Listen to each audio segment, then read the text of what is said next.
Okay, our next speaker is Dr. John Snyder. He has an abiding interest in all things medical. He writes frequently about the history of maritime medicine, and he founded the Society for the History of Naval Medicine.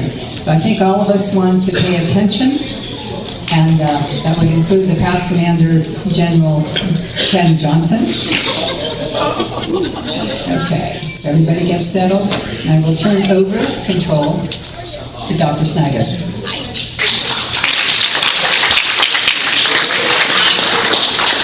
I'm using the lapel mic, so be sure to let me know if you're not hearing me, all right?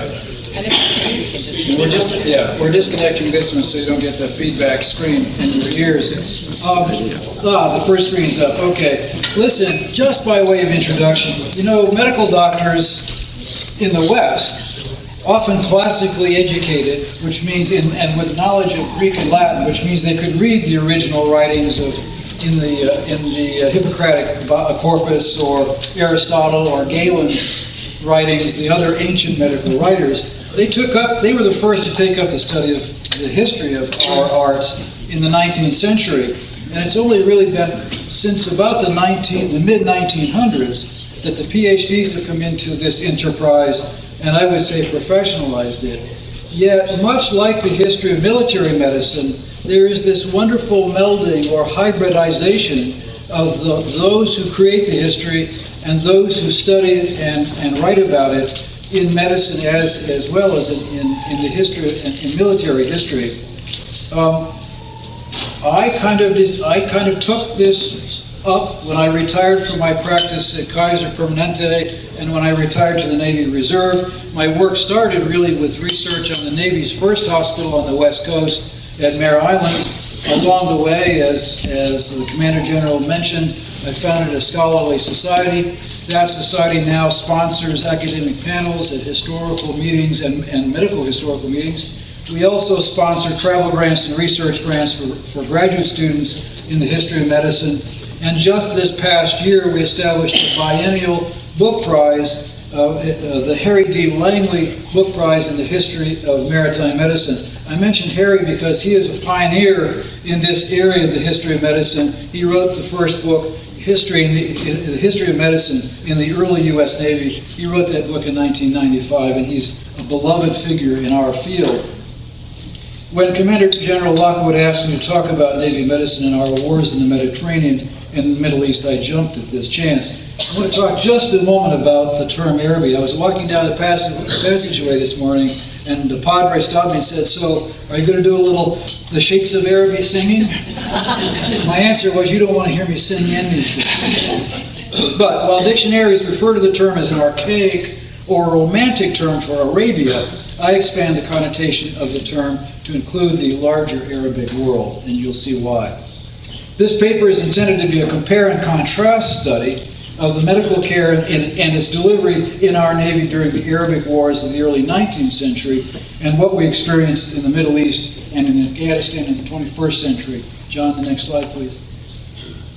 Responsibility for the care of injured or ill sailors is a long-established tradition in the West. The earliest laws of the sea are dated by tradition and by some evidence to the era when the Greek island of Rhodes dominated the primitive Mediterranean sea trade, starting around 1,000 years before Common Era. One iteration of this compilation of sea tradition rules, for instance, requires the ship's master to pay for medical care if a sailor suffers injury, in this case, the loss of an eye or hernia, I don't get the connection there, at the captain's hand. The eminent medical historian Vivian Nutton tells us that the Roman Navy of the turn of the last millennium assigned doctors, medici, apparently at double a crewman's pay to ships or perhaps squadrons of the fleet. While the nature of naval medical or surgical practice is not well understood, a rather good literature describes in detail the Roman army's approach to healthcare, including quite sophisticated surgical management of wounds as a pragmatic matter of keeping sick or injured soldiers in the service rather than sending them on the long, arduous, and dangerous trip back to their homes where medical care traditionally was given. With the decline of the Roman Empire, military medicine in general went into decline. But by the 11th century, under the influence of maritime tradition and sea law represented by the consulates of the sea, Men of war carried barbers, the surgeons of that era, to care for sick and injured or wounded sailors and embarked soldiers. It was only with the rediscovery of Greek and Roman medical writing, in part a result of the fall of Constantinople, with the resultant refugeeing of scholars of Greek and Latin, that a reemergence of medical and surgical skills slowly began. By the 12th century, ships of the Venetian Republic carried both physicians and surgeons, and the Republic maintained an organized maritime medical service. The Renaissance saw a proliferation of laws of the sea as published by cities and other jurisdictions with seagoing trade. Our own traditions can be seen to emerge from the so-called rule or laws of Oleron, named for a commercial island off the Atlantic coast of France. One version of the rule specifies that a ship's master shall put a sick sailor ashore and pay for his care and feeding until he recover, and that if he should die, his wife or near relatives should receive his back pay.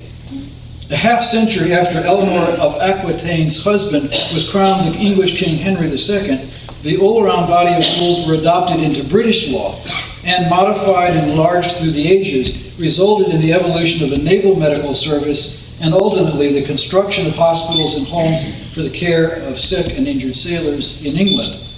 This tradition of law came down to us as a British colony, where, after 1729, any seaman, whether colonial or Englishman, who landed in American ports was taxed to support the great maritime hospital at Greenwich, England. In 1780, the colony of Virginia approved establishment of a hospital to care for the sick and injured sailors of the Virginia Navy and provided for its finance through a tax on both naval and commercial sailors.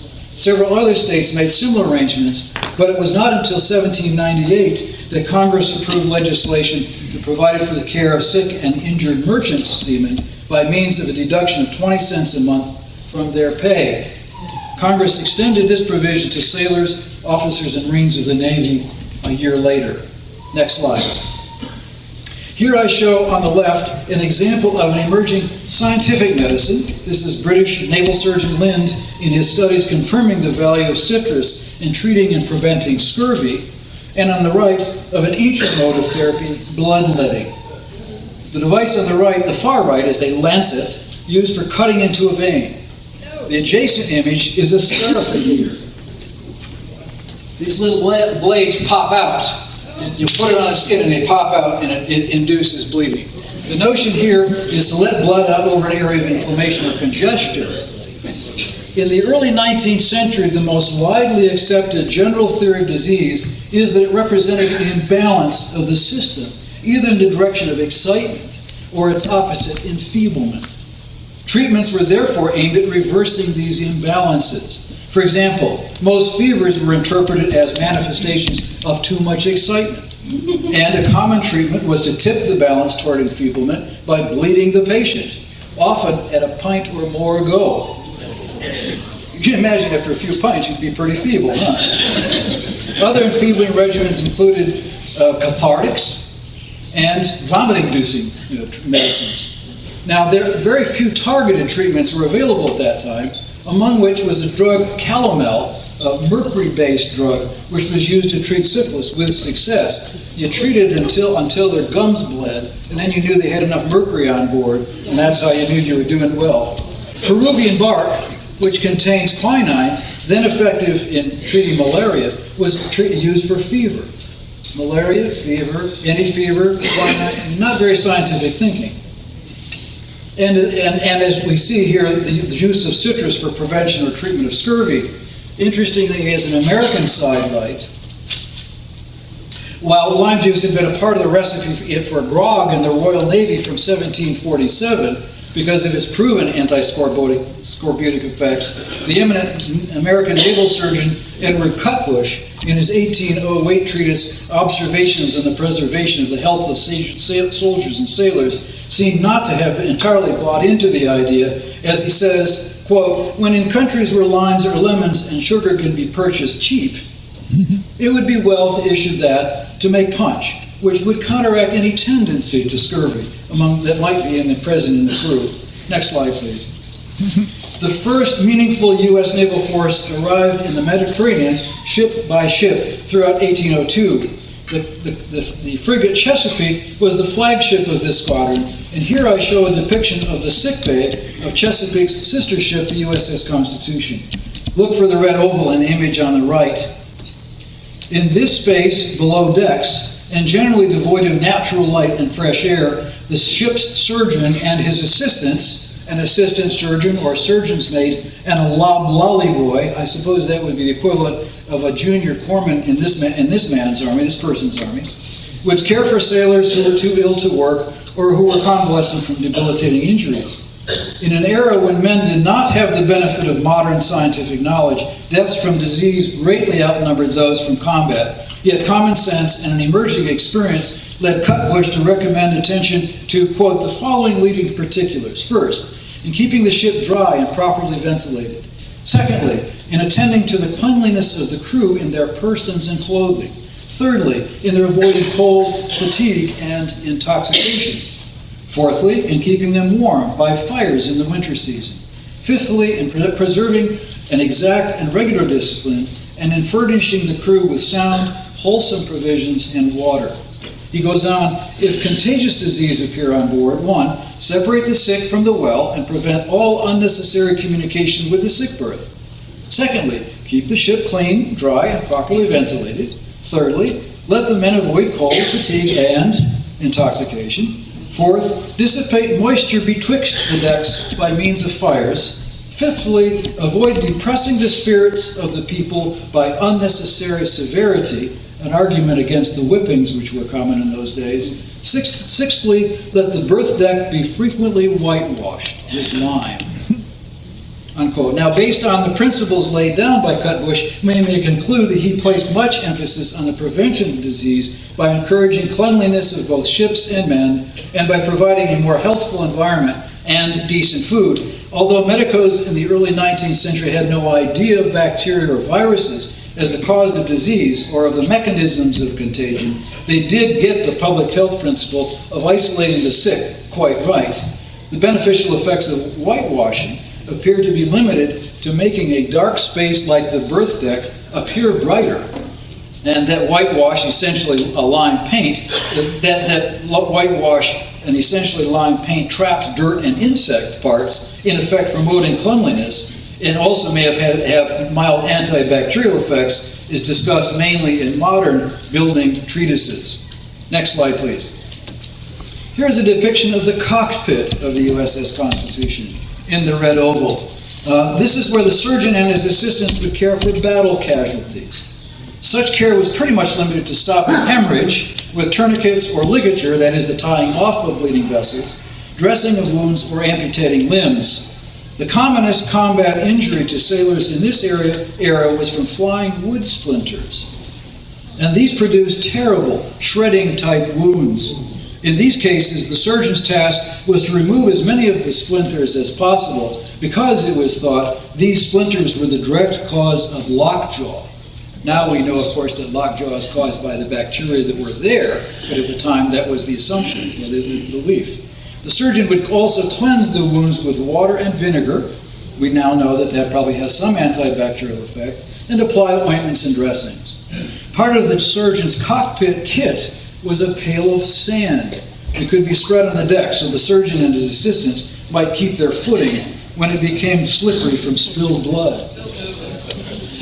According to Professor Langley, American forces lost at least 181 men during the Barbary period, of whom perhaps 45 were combat-related. So you get that, 181 died, but a minority of those were combat-related. The others were deaths from disease.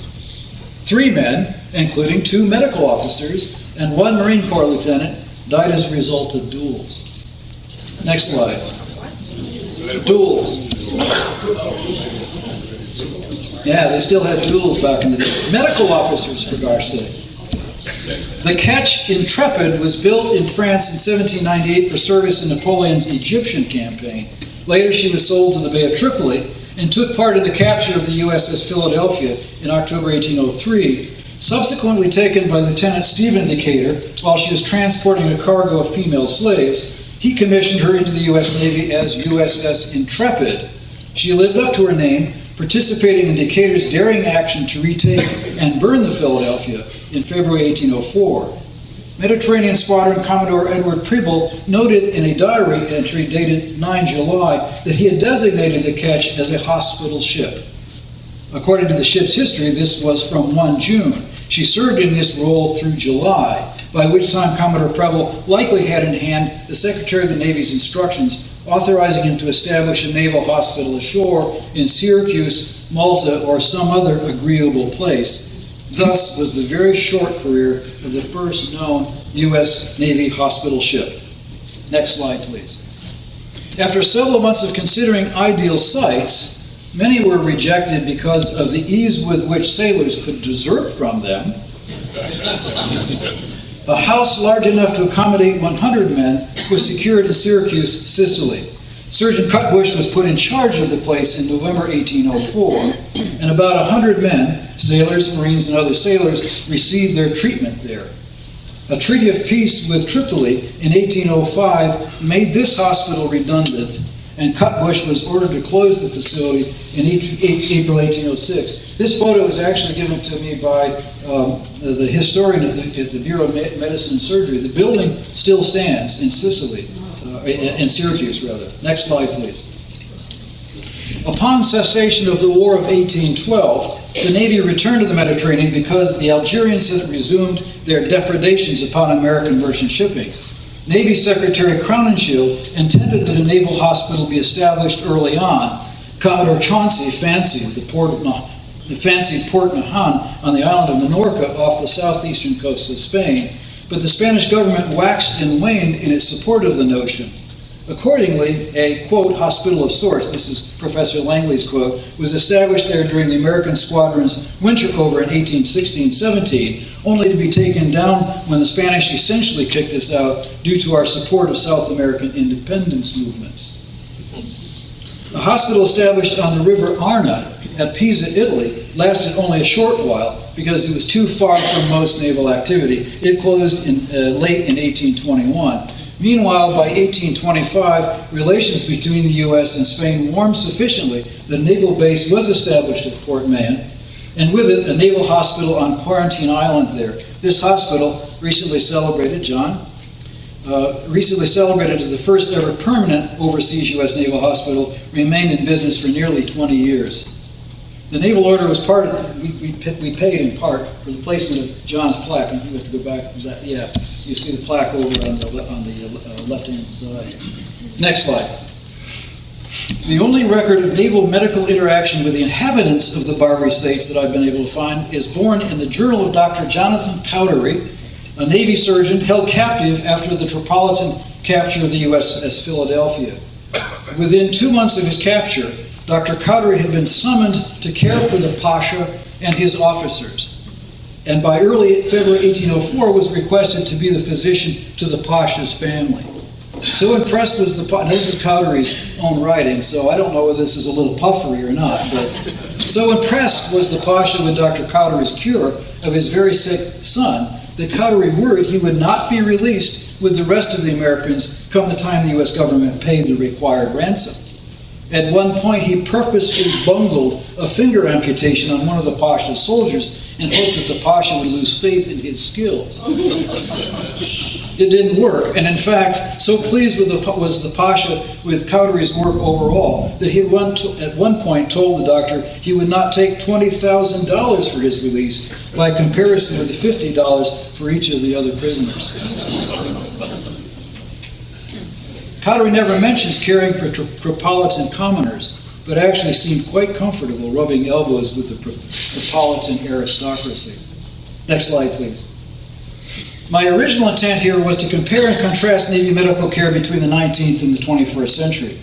However, it soon became clear to me that there's really no comparison, only contrast. So much has changed at so many levels of endeavor to have changed Navy medicine almost completely.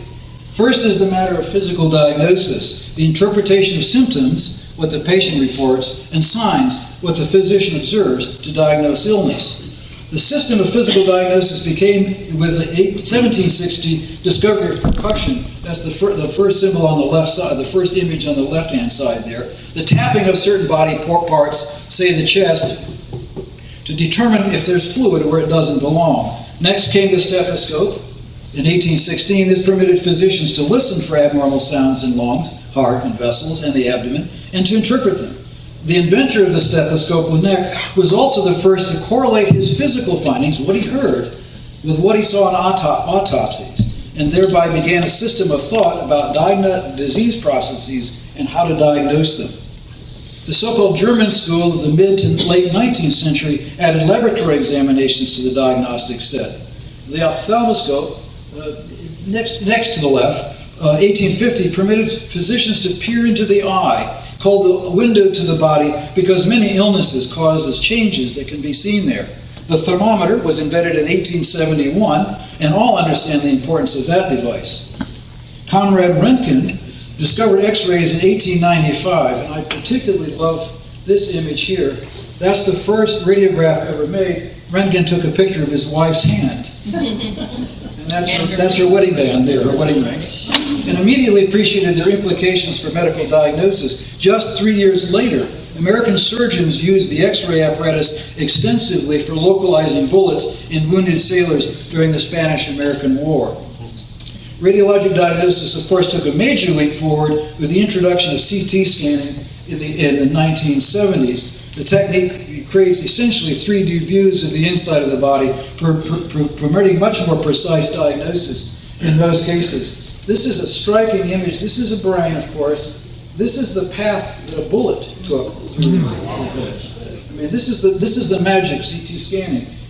My interpretation is this was a relatively low velocity bullet, because a high velocity bullet would cause much more damage than what's seen here. I mean, there's a lot of damage there, don't get me wrong, but it's, next slide, please. The role of bacteria in causing wound infections was elucidated by Pasteur and others from about 1861. This work prompted the German army to adopt antibacterial surgical techniques, the effectiveness of which to reduce wound infection rates was proven in the Franco-Prussian War. And I have to stop for a second and say that it had become traditional in medicine to look for a white pus to come out of wounds. That was considered to be a laudable pus. It was described as laudable, meaning that if the patient developed white pus coming out of his wound, he would probably recover. But if his pus was thin and watery, he was going to die. So laudable pus was something that was expected, and it was only as this appreciation of the role of bacteria in infection that we realized that you didn't have to have pus coming out of wounds at all. The bacterial theory of disease was advanced throughout the early 20th century, and the role of viruses in causing such diseases as smallpox, poliomyelitis, and yellow fever was worked out in the 1920s and 1930s. You see where I'm leading to? I'm leading toward the end of the 20th century. Public health and preventative medicine, for example, the role of immunizations against epidemic diseases like those I just named, played a huge role in reducing morbidity and mortality in military organizations, thereby keeping more soldiers on the battlefield more of the time. Once again, the Germans led the way with mandatory vaccination. In the Franco-Prussian War, the immunized Germans suffered about 4,800 cases of smallpox with a mortality rate of 0.5%, compared with the unimmunized French POWs who experienced more than 14,000 cases with a mortality rate of about 14%. The image on the left, this image over here, shows pus from pustules on a cow being pressed with a needle into the arms of the soldiers as vaccination against smallpox. The people, I don't remember the name of the doctor who first realized this, but people realized that if farmers didn't get smallpox because they got cowpox, and if once you had cowpox, you were immune to smallpox, and that was the evolution of the vaccination procedure. Pus from a cow into people. The notion of replacing blood lost as a result of wounding and injury gained credibility only after a system of blood typing was worked out by Karl Limesteiner in 1901. While transfusions from one man to another had been tried before, transfusions from animals had also been tried, all with disastrous results. It was only after a transfusion of matching blood became possible that the procedure could be safely carried out. Transfusion was used during World War I.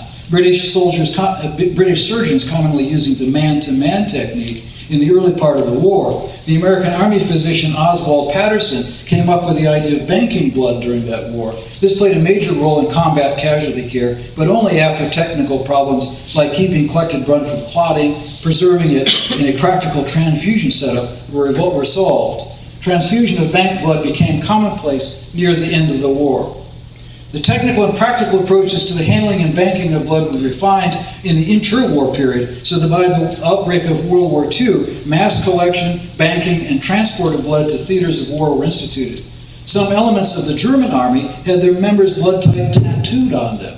These men became part of a walking blood bank, men who, as in World War I, could be called upon to give blood on the spot as needed. Our Navy still uses the walking blood bank concept today as a supplement to the blood banking system. And I know one of our companions, Scott Hughesby, used that system, and he set up a hospital at the very beginning of the Korean War. We had no blood banking system or a way of transporting blood at that point, and Vietnam, yes, Vietnam. What did I say? Sorry about that. It was probably the same in Korea because we tend to forget our lessons and relearn them. So I don't know, but anyway, Scott, sorry for that. Anyway, our Navy still uses this, we don't have that particular type of tattooing. That is the blood type. They may have other tattoos, but not blood type. Finally, the advent of anesthesia, permitting major surgical operations without pain, came in the 1870s. This single advance permitted a vast refinement in surgical techniques that are applied to this very day. Again, largely the Germans did this in the late 19th century. The images on the right show the older technique of open drop ether administration. There's a mask on the face. It's actually like a strainer with a gauze over it, and the ether is dripped onto that gauze, and the patient breathes it, and that's what puts them to sleep. Ether would be dangerous in a wartime environment. Nitrous oxide, laughing gas, was also used and was a decent anesthesia for not too major operations. Of course, if you compare this now with modern operations, where two or more surgical teams are working on a patient while the anesthetist, who can't even be seen, is responsible not just for administering the anesthesia, but also for administering blood and blood products, fluids, and a multitude of drugs to support the patient who has been gravely injured. Where's the anesthetist? But simultaneous operation by several teams of surgeons. This is the standard now for combat casualty care in gravely injured patients. Next slide, please. Before I discuss our Navy's medical assets, I must first brief you on the concept of levels, echelons, or roles of care in today's combat casualty care environment. Combat casualty care has evolved significantly since the Barbary Wars. The Napoleonic surgeon Larrey made a significant first step forward toward modernity when he established a system of horse-drawn flying ambulances to move casualties who heretofore may have lain for days in the field without care, food, or water, to facilities where prompt care of their wounds could be given. Modern combat casualty care started in the U.S. Army during the Civil War as a result of a series of reforms brought forth by the Lincoln-appointed Sanitary Commission led by Frederick Olmsted. Basing many of its recommendations on experiences from the Crimean War, the Commission and the Army built hospitals, established a system of evaluating prospective Army doctors. The Navy already had such a system in place, and providing supplies and equipment. Under this system, Army Surgeon Jonathan Letterman established an ambulance corps to effect prompt evacuation of field casualties to facilities in the rear of care, with field dressing stations on the battlefield, field hospitals for definitive surgery located in nearby homes, churches, or barns, and larger hospitals in the rear for longer-term treatment. While more advanced surgical technique and evacuation by ambulance were utilized in World War I, it wasn't until World War II that an appreciation of the need for prompt surgical intervention in injured soldiers was institutionalized with the development of mobile surgical teams attached to division-level field hospitals.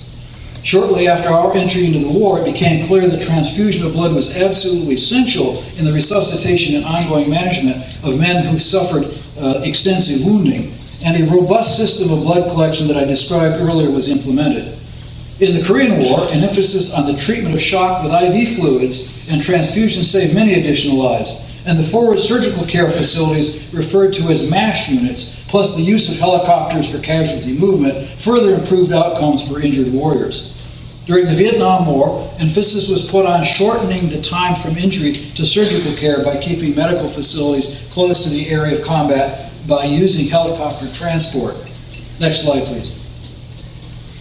As a result of past experience and from learning in our Middle East combat zones, the system of levels of care shown here was developed. It shows level 1 is the simplest, most basic care.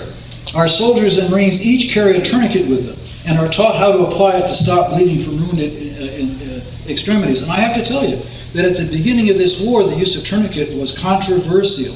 It was thought if you put a tourniquet on, the limb was going to be lost. Of course, what we realized pretty quickly was if you didn't put a tourniquet on, the patient was lost. So you saved the patient by putting a tourniquet on.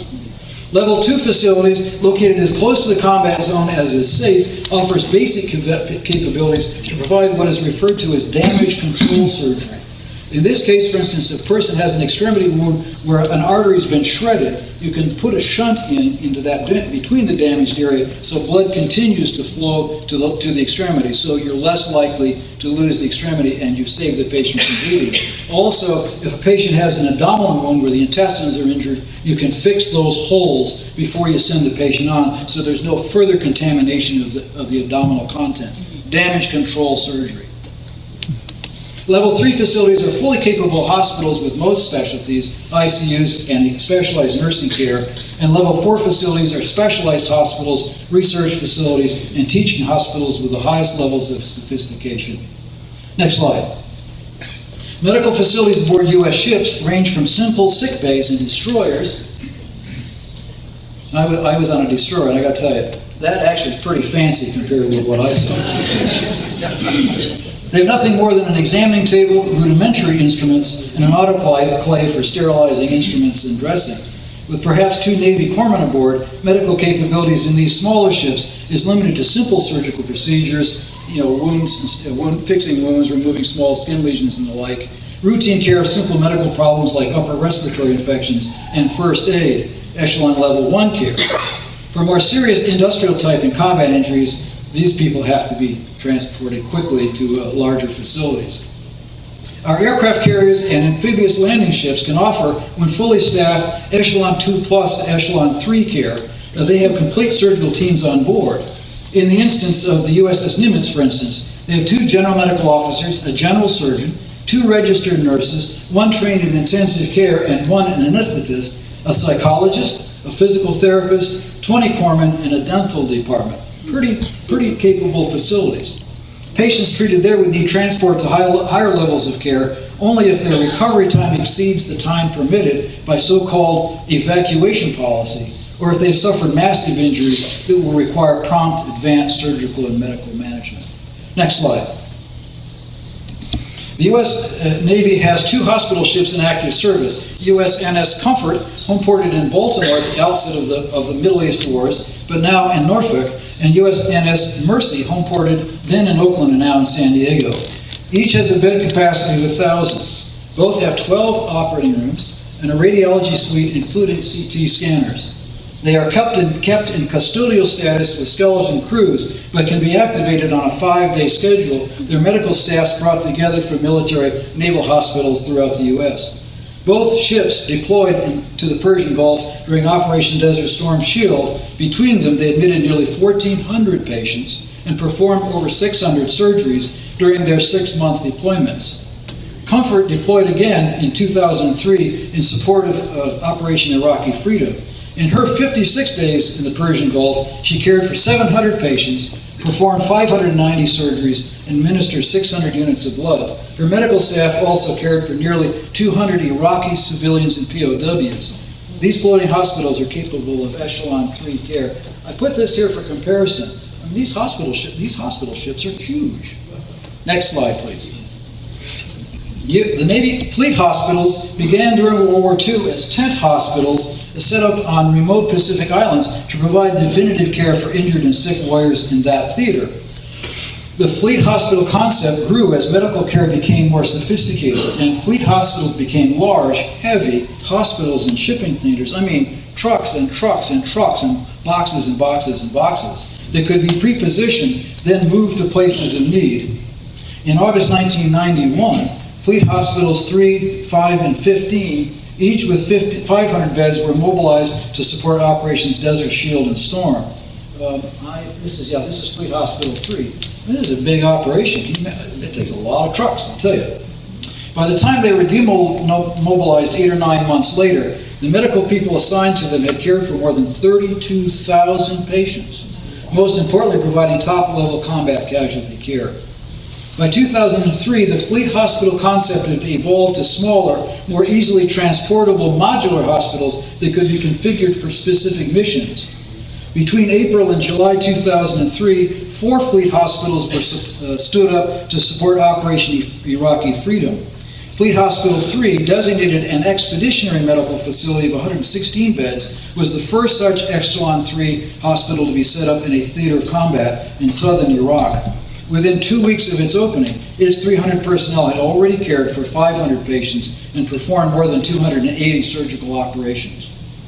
A second expeditionary medical facility, Fleet Hospital 8, was located in Rota, Spain, to provide Echelon 3 care as well. Later expanded to a 250-bed Fleet Hospital, its medical personnel carried for 1,400 patients and performed around 250 surgical operations in support of Operations Enduring Freedom and Iraqi Freedom. Next slide, please. In 2006, when the war in Afghanistan was being run by NATO, the Canadian Forces Health Services stood up a combat casualty facility at the Kandahar Air Base in southern Afghanistan. Initially, an Echelon 2 facility limited to 1 operating room and very basic radiology and laboratory. The facility was expanded physically and by capability, so that by the time it was turned over to the U.S. Navy in 2009, it boasted 2 CT scanners, a robust blood bank, and concomitant surgical capabilities. By the time the Canadians turned over the command, the hospital and staff had performed more than 6,700 procedures for more than 4,100 patients. The mission of the hospital from its beginning was threefold: to treat coalition soldiers, to treat civilians injured as a result of the conflict, and to treat any civilians who presented with any life, limb, or eye-threatening medical problems. The U.S. Navy retains overall command of the facility now, but the staff is multinational. Again, those operating folks. Next slide, please. The value of putting surgical assets very close to the area of combat became fully established during World War II, but as often happens, this idea was lost with time, especially as helicopter and other evacuations techniques came online. Adding wartime experience and modern medical understanding has led to the systems of Echelon of Care described earlier. Based on the notion of the, quote, golden hour, the critical time required for the best chances for successful combat casualty management, forward surgical teams now accompany troops to positions very close to active combat, being placed in tents or other, quote, shelters of opportunity, so casualties can receive skilled stabilization and life-saving damage control surgery, at least theoretically within minutes of injury.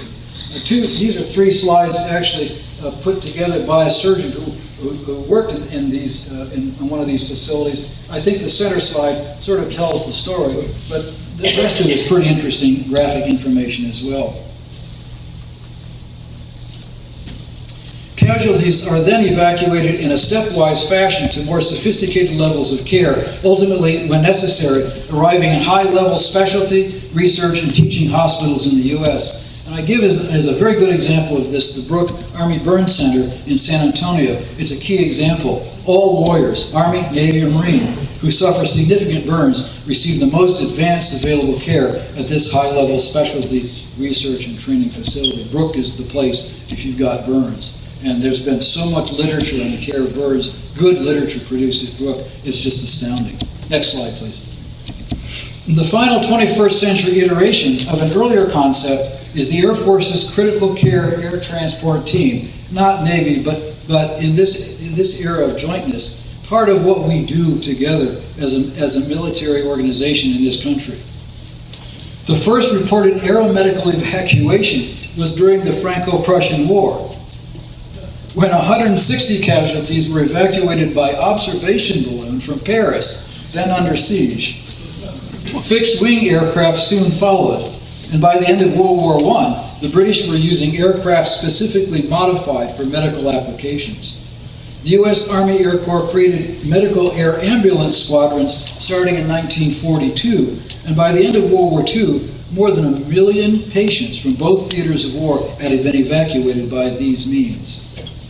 The concept of critical care evacuation, that is, transporting medically unstable patients requiring such support as respirators and intensive physiological support, that is, IVs, transfusions, blood pressure sustaining drugs, and the like, evolved quickly after Operation Desert Storm, when it was realized that such a capability simply did not exist. This lack of capability, in essence, forced the Army and Navy to utilize huge and semi-permanent field hospitals in or near the theater of operations. Prior to 1994, aeromedical transport teams typically consisted of 2 or more nurses, sometimes with critical care training, and several medical technicians. In 1994, the Air Force launched a formal critical care air transport team program. These teams include critical care physicians, critical care nurses, respiratory therapists, and the required medical supplies to support what are essentially flying ICUs. I mean, you walk into any major hospital in the U.S., and this is what you're going to see in ICU. We've got them in airplanes. This concept has permitted medical planners to reduce the size of in-theater medical facilities while enhancing their flexibility and mobility to keep them as close as possible to zones of combat.